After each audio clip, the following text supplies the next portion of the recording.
Good afternoon, I'm Corey Brooks with your tour of the sports world.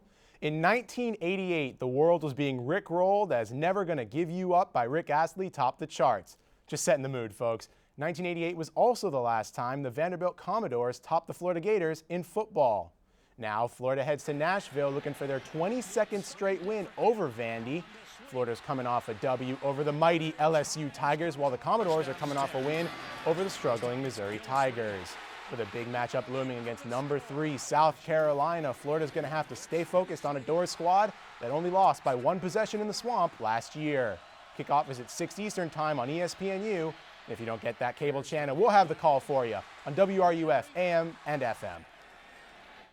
Gator fans who see Vandy as a trap game before South Carolina will also want to keep an eye on the South Carolina Gamecocks this weekend. It's the Gamecocks' turn to measure themselves against LSU, but unlike Florida, South Carolina has to go on the road to face the Tigers. This marks only the 3rd road game for Steve Spurrier and the Gamecocks, plus it's their first against a ranked opponent.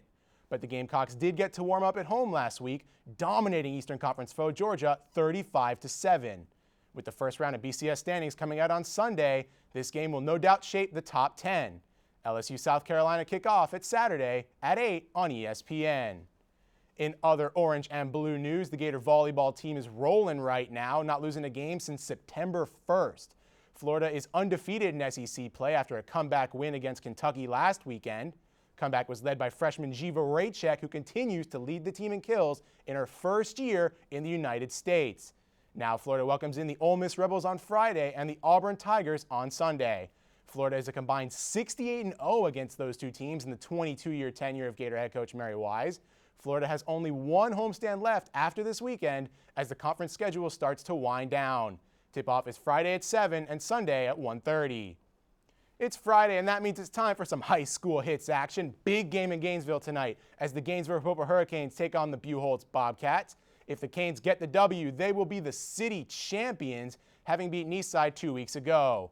Florida Gator commit wide receiver Chris Thompson expects to be on the field tonight for the Canes after missing about a month with an injury. In other prep action, the Trinity Catholic Celtics, led by head coach John Brantley Sr., welcome in the Vanguard Knights. Vanguard will head out to Sissons Field to take on GHS next weekend in a big district game for both squads. Also, the 4-2 Newberry Panthers take on fellow 1A foe Hawthorne, who's looking for their first win of the season. All 3 games set for 7:30. Before I head out of here, Yankees and Orioles going at it right now. It's 0-0 in the bottom of the first. Of note, Alex Rodriguez, the highest paid player in baseball, not on the field for the New York Yankees in this deciding game. Thanks, Corey. Thanks. More news after the break. Stay with us.